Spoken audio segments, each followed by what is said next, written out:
अष्टाध्यायी जगन्माता यस्य चित्तात् समुत्थिता लोकानाम् उपकाराय तस्मै पाणिनये नमः। नमः सर्वेभ्यः संस्कृतानुरागिभ्यः भवतां सर्वेषां परीक्षार्थिनां पिपठिषूणां च हार्दं स्वागतं व्याहृत्य कक्षामिमां प्रारभे। अस्यां कक्षायां वयं कारकप्रकरणस्य पञ्चमी विभक्तिम् आश्रित्य 40 प्रश्नान् पश्यामः। प्रत्येकमपि प्रश्नः परीक्षा उपयोगी वर्तते। भवतां सर्वेषाम् अवधानं तत्र भवितव्यम् अस्ति। पुनः प्रत्येकं प्रश्नस्य न केवलम् उत्तरं तत् कथं केन सूत्रेण केन वार्तिकेन भवति, पुनः तस्य उदाहरणमपि आलोच्यते। अतः भवन्तः ससावधानं प्रत्येकं प्रश्नम् अवलोकयन्तु इति मे निवेदनम् अस्ति। अस्तु मित्राणि, आरभामहे। समयः गच्छति, अतः प्रथमतया अत्र के अंशाः अवलोकनीयाः भवन्ति पश्यतु। कारकं वयं पठितवन्तः, 40 प्रश्नाः अत्र सन्ति पञ्चमी विभक्तिविषये। इतः पूर्वं प्रथमा द्वितीया तृतीया चतुर्थी विषये प्रश्नाः निर्मिताः सन्ति। तत्र भवतां सफलतायै एव अयं प्रयासः अस्ति, अतः भवताम् अवधानमत्र भवतु। अस्तु, तर्हि प्रथमं प्रश्नं पश्यामः। अपादानसंज्ञाविधायकं सूत्रं किम् इति प्रथमः प्रश्नः। पश्यतु, अत्र अपादानसंज्ञाविधायकं सूत्रं किम् इति पृच्छति। तर्हि केन सूत्रेण अपादानसंज्ञा विधीयते? अपादाने पञ्चमी इति अस्ति, पञ्चमी विभक्ति विधीयते। आङ्मर्यादावचने अत्रापि आङ् इत्यस्य मर्यादायाम् अभिविधौ च कर्मप्रवचनीयसंज्ञा भवति। कारके इति अधिकारसूत्रं वर्तते। ध्रुवम् अपाये अपादानम् इति एतदेव शुद्धम् उत्तरं भवति। तर्हि एतस्य प्रश्नस्य उत्तरं भविष्यति ध्रुवम् अपाये अपादानम् इति। अग्रे चलामः। अग्रिमम् अस्ति पञ्चमी विभक्तिविधायकं सूत्रं किम्? पञ्चमी विभक्ति केन सूत्रेण विधीयते इति अस्ति। तर्हि पञ्चमी विभक्तिविधायकं सूत्रं किं भवति? अपादाने पञ्चमी पराजयरषोढः भित्रार्थानं भयहेतुः ध्रुवम् अपाय अपादानं। तर्हि तस्य उत्तरं भवति अपादाने पञ्चमी। तदनु अपादानसंज्ञाविधायकं सूत्रं नास्ति। पश्यतु, एतादृशः प्रश्नः अपि भवति। सूत्रे नाम सूत्रं नास्ति इति पृच्छति। सूत्रं किमिति न, सूत्रं नास्ति नाम त्रयः विकल्पाः सम्यक् भवन्ति, एकः तु अशुद्धः वर्तते। सः विकल्पः अस्माभिः चेतव्यः अस्ति। तर्हि अपादानसंज्ञाविधायकं सूत्रं नास्ति। पश्यतु, पराजयरषोढः अपादानसंज्ञां विदधाति, भेत्रार्थानं भयोतु अपि अपादानसंज्ञाविधायकं सूत्रं, ध्रुवम् अपाय अपादानमपि अपादानसंज्ञाविधायकसूत्रं। नाम एभिः सूत्रैः अपादानसंज्ञा तु विधीयते कुत्रचित्, परन्तु अपादाने पञ्चमी इति अपादानसंज्ञाविधायकं सूत्रं नास्ति। अनेन सूत्रेण पञ्चमी विधीयते, पञ्चमी विभक्ति विधीयते, न तु अपादानसंज्ञा। तर्हि एतस्य प्रश्नस्य उत्तरं भविष्यति अपादाने पञ्चमी। अपायः नाम किम् इति प्रश्नः आगच्छति। अपायः इत्यस्य कः अर्थः?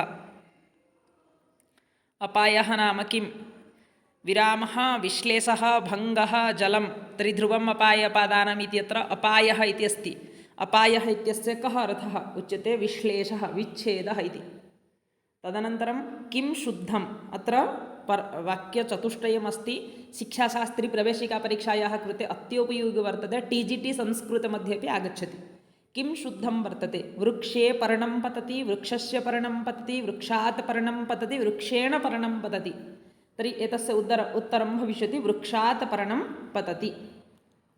सूतः धावतः अश्वात् पतति। अत्र ध्रुवं वर्तते। ध्रुवं किम्? ध्रुवम् अवधिभूतं किम् अस्ति? सूतः तु पतति, तर्हि सः ध्रुवः न भवति। पतति क्रिया वर्तते। अश्वः सरवम् इति विकल्पचतुष्टयमस्ति, तर्हि अश्वः एव ध्रुवः अस्ति। तर्हि धावन् अस्ति चेदपि धावत् पुनः अश्वः, धावन् अश्वः उभयत्र पञ्चमी विभक्ति भवति अपादाने। तर्हि धावतः अश्वात् पतति। अश्वः अत्र नाम ध्रुवं वर्तते। शुद्धं वर्तते। पापात् जुगुप्सते, पापात् विरमति, पापात् प्रमाद्यति, न उपरोक्त सर्वं। तर्हि एतानि त्रीणि अपि वाक्यानि शुद्धानि सन्ति। जुगुप्सा विराम प्रमाद्यर्थानाम् उपसंख्यानम् इति अनेन प्रत्येकमपि उदाहरणम् अत्र शुद्धं वर्तते। तर्हि जुगुप्सायां विरामे पुनः प्रमादार्थे उपसंख्यानं नाम पञ्चमी विभक्ति भवति। तर्हि अत्र पापात् जुगुप्सते, पुनः पापात् विरमति, पापात् प्रमाद्यति, पापात् अत्र उपरोक्तसर्वं शुद्धं भवति। तर्हि एतस्य उत्तरं भविष्यति उपरोक्तसर्वं। जुगुप्सा विराम प्रमाद्यर्थानां योगे का विभक्तिः इदानीमेव अस्माभिः दृष्टं। तर्हि एतस्य उत्तरं भविष्यति पञ्चमी विभक्तिः। भीत्रार्थानां भयहेतुः किं स्यात्? भीत्रार्थानां नाम अत्र धातूनां ग्रहणं कृतं। भयार्थानां त्राणार्थानां धातूनां प्रयोगे रक्षति, त्रायते, त्राणार्थकाः सन्ति धातवः। तर्हि भीत्रार्थानां धातूनां यः भयहेतुः अस्ति, भयहेतुः किं स्यात् इति पृच्छति। करणं, सम्प्रदानम्, अपादानम्, अधिकरणं। तर्हि भीत्रार्थानां भयहेतुः अपादानं स्यात्। देवदत्तः चोरात् बिभेति, देवदत्तः चोरात् बिभेति, अत्र भयहेतुः कः? देवदत्तः चोरात् बिभेति। तर्हि अत्र भयस्य हेतुः नाम कारणं किमस्ति? बिभेति इति क्रियापदम् अस्ति, भित्रार्थकः धातुः वर्तते, कर्ता देवदत्तः, देवदत्तः बिभेति। अत्र देवदत्तस्य भयः अस्ति, परन्तु तस्य भयस्य हेतुः कः? चोरः। तर्हि चोरः भयहेतुः वर्तते। यवेभ्यः गां वारयति इत्यत्र यव इत्यत्र अपादानसंज्ञां विदधाति, अपादानसंज्ञां विदधाति। किं? पराजेरषोढः भीत्रार्थानां भयहेतुः, वारणार्थानाम् ईप्सितः आख्यातवियोगे। तर्हि अत्र वारयति इति क्रियापदस्य दर्शनमात्रेण उत्तरम् आगच्छति वारणार्थानाम् ईप्सितः। चोरान् चोरात् त्रायते, कश्चन त्रायते, अत्रापि त्राणार्थकधातुः अस्ति चेत् परन्तु भीतिः तु वर्तते एव। तर्हि भयस्य हेतुः कः? चोरः। तर्हि चोर इत्यत्र अपादानसंज्ञां विदधाति। पराजेरषोढः भीत्रार्थानां भयहेतुः, वारणार्थानाम् ईप्सितः आख्यातोपयोगे। तर्हि किं भविष्यति? त्रा इति अस्ति, त्रायते, तर्हि भीत्रार्थानां भयहेतुः, एतत् शुद्धं भवति। उपाध्यायात् अधीते, उपाध्याय इत्यत्र अपादानसंज्ञां विदधाति। तर्हि उपाध्यायः, उपाध्यायात् अधीते, अत्र अपादानसंज्ञा केन सूत्रेण विधीयते? आख्यातोपयोगे इति। मातुर्निलीयते कृष्णः, मातृ इत्यत्र अपादानसंज्ञां विदधाति। पश्यतु, परीक्षायां सूत्रं बहुत्र नागच्छति, उदाहरणम् अस्माभिः ज्ञातव्यम्। उदाहरणं दृष्ट्वा एव सूत्रस्य स्मरणं, वार्तिकस्य स्मरणं करणीयम्। अतः भवतां सूत्रेषु वार्तिकेषु च प्रवृत्तिः अस्ति न वा इति परीक्षितुम् एव उदाहरणानि दीयन्ते। तर्हि मातुः निलीयते कृष्णः, कृष्णः निलीयते, कस्मात्? मातुः। तर्हि एतस्य उत्तरं भविष्यति अन्तर्धौ येनादर्शनम् इच्छति। निलीयते नाम अत्र छिप्ना, निलीयते, वस्तुतः नि उपसर्ग अस्ति, निर् उपसर्ग, निर्लीयते। मातुः निलीयते, न तु निर्लीयते। बहवः निर्लीयते इति कथयन्ति, तद् अशुद्धं वर्तते। अत्र नि उपसर्ग, ली धातु, लिङ्श्लेषणे, निलीयते। तर्हि मातुः निलीयते कृष्णः, अत्र अपादानसंज्ञां विदधाति, अन्तर्धौ येनादर्शनम् इच्छति। अध्ययनात् पराजयते, परा उपसर्गपूर्वकं जी धातु। तर्हि अत्र पश्यतु, पराजयते इत्यत्र पराजेरषोढः इति अस्ति एव, झटिति एव अस्माभिः ज्ञातुं शक्यते। अध्ययनात् पराजयते इत्यत्र अपादानसंज्ञां विदधाति, पराजेरषोढः। केषां प्रयोगे इप्सितः अपादानसंज्ञं भवति? इप्सितः, इप्सितः यः अस्ति सः एव अपादानसंज्ञः भवति। तर्हि भीत्रार्थानां तु भयहेतुः भवति अपादानसंज्ञकः, पराजयहेतुः अषोढः भवति, वारणार्थानाम् ईप्सितः भवति, भुवः प्रभवः भवति। तर्हि अत्र ईप्सितः अपादानसंज्ञः केषां प्रयोगे? वारणार्थानां प्रयोगे। ड्यास् प्रयोगे असह्यो अर्थः अपादानं स्यात्। असह्यः अर्थः, असह्यः अर्थः नाम अषोढः, सोढुम् अयोग्यः, सोढुम् योग्यः सह्यः, सोढुम् अयोग्यः असह्यः। तर्हि असह्यः अर्थः कस्य प्रयोगे अपादानं भवति? पराजेः प्रयोगे, पराजयते इति। आख्याता नाम किं? पश्यतु, ख्या प्रकथने धातु अस्ति, ख्या प्लस् तृच्, ख्या प्लस् तृच्, चकारस्य हलन्त्यं सूत्रेण इति संज्ञा तृ इति ख्यातृ। तर्हि ख्यातृ इत्यस्य यथा पितृशब्दस्य पिता, वक्तृशब्दस्य वक्ता, नेतृ नेता, तथैव ख्यातृ ख्याता। आङ् उपसर्गपूर्वक ख्या प्रकथने धातु तृच प्रत्यये आख्याता इति भवति। आख्याता नाम किम्? आख्याता नाम अभिनयः वा, वक्ता वा, भाषणं वा, श्रोता वा। तर्हि आख्याता नाम वक्ता। आख्याता अपादानसंज्ञः भवति। कदा? कुत्र आख्याता अपादानसंज्ञः भवति? नाटके, दाने, उपयोगे, यजने। तर्हि आख्याता कुत्र अपादानसंज्ञः भवति? उपयोगे। तर्हि उपयोगः नाम किम् इति प्रश्नः आगच्छति चेत् नियमपूर्वकविद्यास्वीकारः उपयोगः भवति। इदानीं यत्र नियमपूर्वकविद्यास्वीकारः क्रियते तत्र उपयोगः अस्ति इति अस्माभिः ज्ञातुं शक्यते। गुरुकुले छात्रः पठति, शिष्यः पठति, तर्हि तदानीं शिष्यस्य कृते गुरुः बोधयति। गुरुः इदानीम् आख्याता अस्ति, तर्हि अत्र उपाध्यायः अस्ति, तर्हि उपाध्यायात् अधीते कः? वटुः अथवा शिष्यः। तर्हि शिष्यः अधीते कस्मात्? उपाध्यायात्। अत्र उपाध्यायः इत्यत्र किमर्थम् अपादानसंज्ञा? यतोहि आख्याता अस्ति, पुनः उपयोगः अपि वर्तते। परन्तु नटस्य गाथां शृणोति इति तत्र आक्षेपः अस्ति। उपयोगः किम्?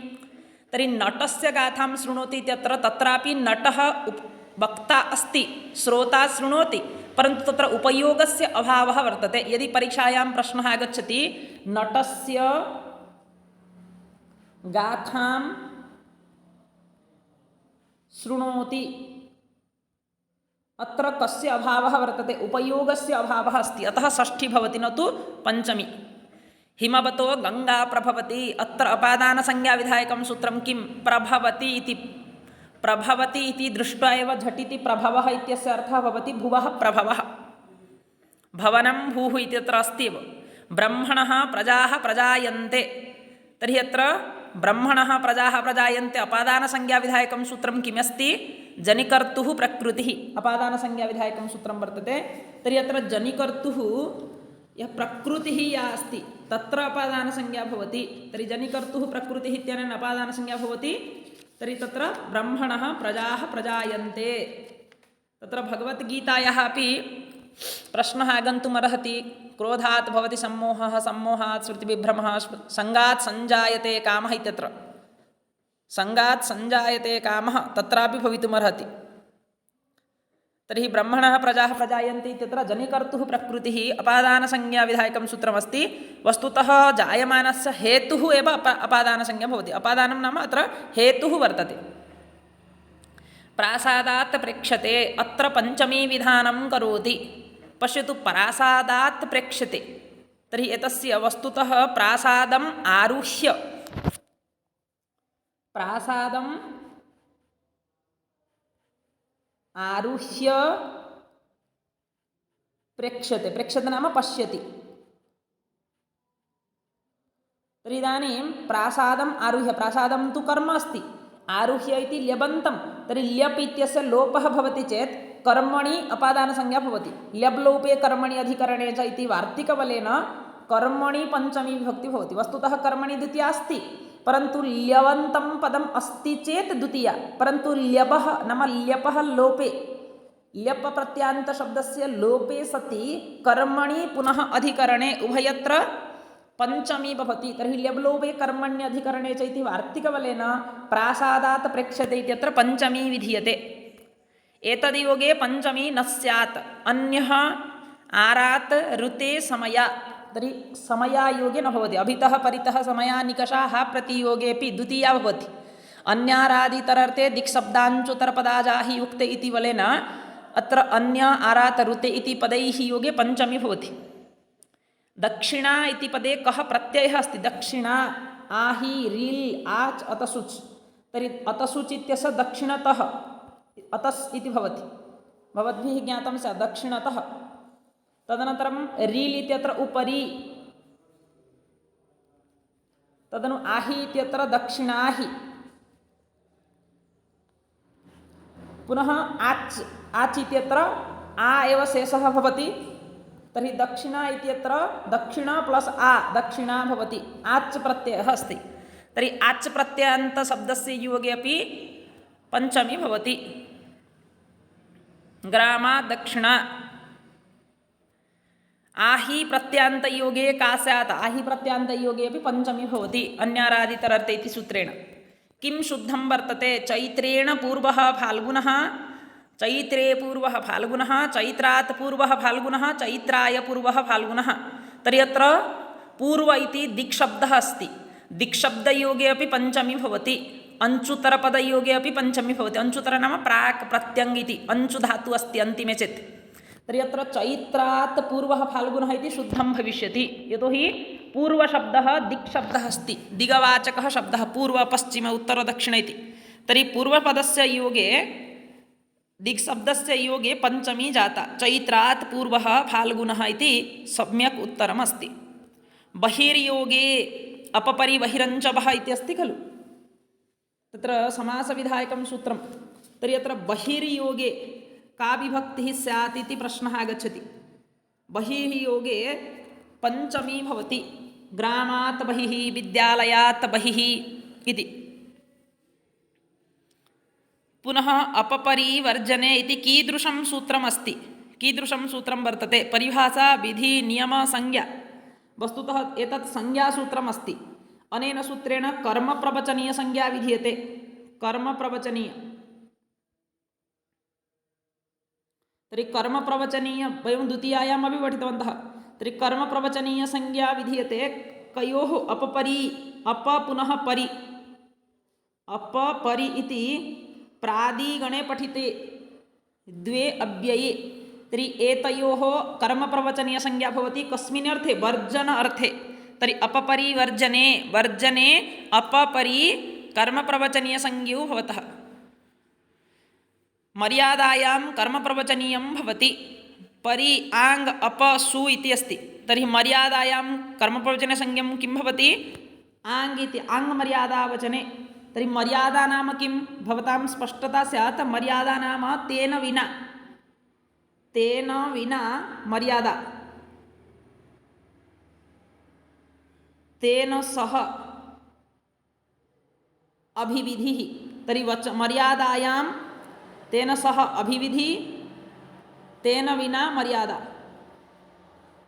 तर्हि मर्यादायां कर्मप्रवचनीयं भवति आङ् अभिविधौ अपि भवति आसकलात् ब्रह्म इति अत्र एतत् उदाहरणं वर्तते वस्तुतः एतदपि प्रश्न एवं भवितुमर्हति आसकलात् ब्रह्म इत्यत्र आङ् कर्मप्रवचनीयं भवति कस्मिन् अर्थे मर्यादायां वा अभिविधौ वा वर्जने वा लक्षणे वा तर्हि प्रश्न एवमपि भिन्नतया भवितुमर्हति आसकलात् ब्रह्म इत्यत्र ब्रह्मणः ग्रहणं क्रियते तर्हि सर्वेषाम् अत्र ग्रहणम् अस्ति तर्हि सकलम् अभिव्याप्य ब्रह्म वर्तते इत्यर्थः तर्हि अत्र अभिविधिः अस्ति न तु मर्यादा तर्हि एतस्य उत्तरं भविष्यति अभिविधौ आसकलात् ब्रह्म आमुक्तेः संसारः इति उदाहरणं कस्य मर्यादायां वर्तते नाम संसारः मुक्तेः प्राक् इति अस्ति खलु आमुक्तेः मुक्तेः प्राक् इति ज्ञातव्यम् इत्युक्ते मुक्तिं विना संसारः अस्ति संसारे तिष्ठन् मुक्तिः न तर्हि आमुक्तेः संसारः इति कथनेन मुक्तिः न अन्तर्भवति संसारे तर्हि तेन विना नाम मुक्तिं विना इत्यर्थः तर्हि अत्र मर्यादायाम् अस्ति आमुक्तेः संसारः इति उदाहरणम् आङ् इति मर्यादायामपि भवति पुनः वचनग्रहणेन अभिविधेः ग्रहणं भवति मर्यादायाम् अभिविधौ उभयत्रापि तेन विना तेन सह आङ् इति अव्ययं कर्मप्रवचनीयं भवति पुनः पञ्चम्यपाङ् परिभिः इति सूत्रेण तत्र पञ्चमी विभक्ति विधीयते परिहरेः संसारः इति एतद् उदाहरणं वर्तते वस्तुतः परिहरेः संसारः अपहरेः संसारः इति अत्र वर्जनार्थे विद्यमानस्य परेः ग्रहणं कृतं तर्हि अत्र वर्जने एव अस्ति संसारः हरेः परि इति अस्ति नाम हरिं त्यक्त्वा संसारे हरिः न भवति इत्यर्थः अत्र परिः वर्जने अस्ति परिहरेः संसारः प्रतिनिधि प्रतिदानयोः कर्मप्रवचनीयं भवति प्रतिनिधि प्रतिदानयोः इत्यनयोः अर्थयोः कर्मप्रवचनीयं किं भवति परि आङ् अप प्रति एव कर्मप्रवचनीयं भवति शुद्धं वर्तते तिलेषु प्रतियच्छति मासान् तिलान् प्रतियच्छति मासान् तिलेभ्यः प्रतियच्छति मासान् तिलानां प्रतियच्छति मासान्। तर्हि अत्र प्रतियच्छति इति प्रतिदाने अस्ति। प्रतिनिधि भवतु प्रतिदानं भवतु। प्रतिनिधिः नाम किं? नाम यः मुख्यकर्ता अस्ति कर्तुः गुणानुरूपः भवति। मुख्यकर्तुः गुणानुरूपः प्रतिनिधिः भवति। यथा कृष्णस्य प्रतिनिधिः प्रद्युम्नः वर्तते। परन्तु प्रतिदानं नाम किम्? एकं गृहीत्वा तत् स्थाने भिन्नं किमपि दीयते। पूर्वम् एषा व्यवस्था आसीत् प्रतिदानव्यवस्था। यदि भवतः समीपे धान्यमस्ति धान्यं ददातु, नाम मुद्गं स्वीकरोतु अथवा अन्यत् तण्डुलान् स्वीकरोतु, तर्हि प्रतिदानं भवति स्म, आल्टर्नेट्। तर्हि अत्र प्रतिदाने प्रति इति अव्ययं कर्मप्रवचनीयं भवति। पुनः कर्मप्रवचनीयोगे अत्र पञ्चमी विधीयते। तर्हि तिलेभ्यः प्रतियच्छति मासान् इति शुद्धं भवति। तदनन्तरं किमस्ति पश्यतु, शुद्धम् अस्ति जाड्यात् बद्धः जाड्येन बद्धः उभयं न किमपि। तर्हि अत्र विभाषा गुणे अस्त्रियाम् इति अस्ति। विभाषा नाम विकल्पेन भवति, तृतीयापि भवति पञ्चमी अपि भवति। पञ्चमी विकल्पेन अस्त्रीलिङ्गहेतु अस्ति चेत् अत्र बद्धस्य हेतुः अस्त्रीलिङ्गः नाम स्त्रीलिङ्गः नास्ति, स्त्री मास्तु। तर्हि स्त्रीलिङ्गः नास्ति, अस्त्रीलिङ्गकथनेन पुल्लिङ्ग अपि भवितुमर्हति नपुंसकलिङ्ग अपि भवितुमर्हति। तर्हि जाड्य इति शब्दः नपुंसि वर्तते। तर्हि जाड्यात् जाड्येन वा बद्धः इति भवितुमर्हति। गुणवाचकात् शब्दात् अत्र उभयमपि साधु वर्तते। तर्हि उभयं शुद्धं भवति। जाड्यात् बद्धः जाड्येन बद्धः उभयं साधु। अत्र पञ्चमी विभक्ति विधायकं सूत्रमस्ति विभाषा गुणे अस्त्रियां गुणवाचनी शब्दे विकल्पेन पञ्चमी विधीयते। तर्हि पञ्चमी भवति, तृतीया अपि भवति। अकर्तृऋणे कर्तृवर्जितं ऋणं भवति चेत् तत्र पञ्चमी भवति। अकर्तृऋणे स्यात् द्वितीया तृतीया पञ्चमी सप्तमी, पञ्चमी विभक्ति भवति। पृथक् विना नानाभिः योगे का न भवति। पश्यतु, न भवति इति अस्ति।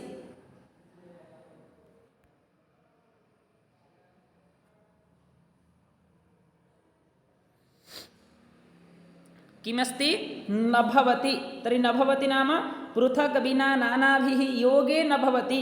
द्वितीया तृतीया पञ्चमी सप्तमी, तर्हि सप्तमी न भवति, द्वितीया तृतीया पञ्चमी भवति पृथक् विना नानाभिः योगे। शुद्धं विद्यते। तर्हि अत्र पृथक् विना नानाभिस्तृतीया अन्यतरस्याम् इति वार्तिकं वर्तते।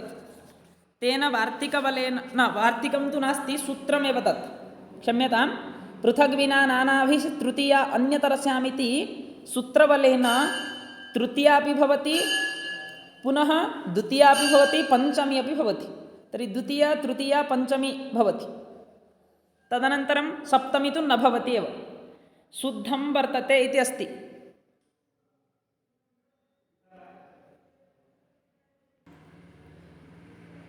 शुद्धं विद्यते। ग्रामस्य दूरं पर्वतः अस्ति, ग्रामस्य दूरेण पर्वतः अस्ति, ग्रामस्य दूरात् पर्वतः अस्ति, उपरोक्त सर्वं। तर्हि अत्र दुरान्तिकार्थेभ्यः द्वितीया च इति सूत्रेण दूरवाचकशब्द पुनः अन्तिकवाचकशब्द, दूर पुनः अन्तिक, अन्तिक नाम निकट। तर्हि दुरान्तिकार्थानां शब्दानां योगे किं भवति? द्वितीया अपि भवति, द्वितीया विकल्पेन इति उक्तं, द्वितीया तृतीया पुनः पञ्चमी भवति। तर्हि ग्रामस्य दूरम् अत्र द्वितीया वर्तते, दूरं दूरेण दूरात् इति त्रयमपि शुद्धम् अस्ति। तर्हि उत्तरं भविष्यति उपरोक्त सर्वं। शतात् बद्धः अत्र पञ्चमी विधानं करोति। पश्यतु, बद्धः इत्यस्य यः हेतुः वर्तते, वस्तुतः हेतुभूतं तु अत्र शतं वर्तते, परन्तु अत्र कर्तृवर्जितं ऋणमस्ति। अतः अकर्तृऋणे पञ्चमी इति सूत्रेण अत्र पञ्चमी विभक्ति भवति।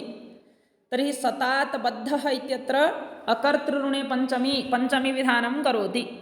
स्तोकेन स्तोकात् वा मुक्तः इत्यत्र पञ्चमी विधानं करोति। किं?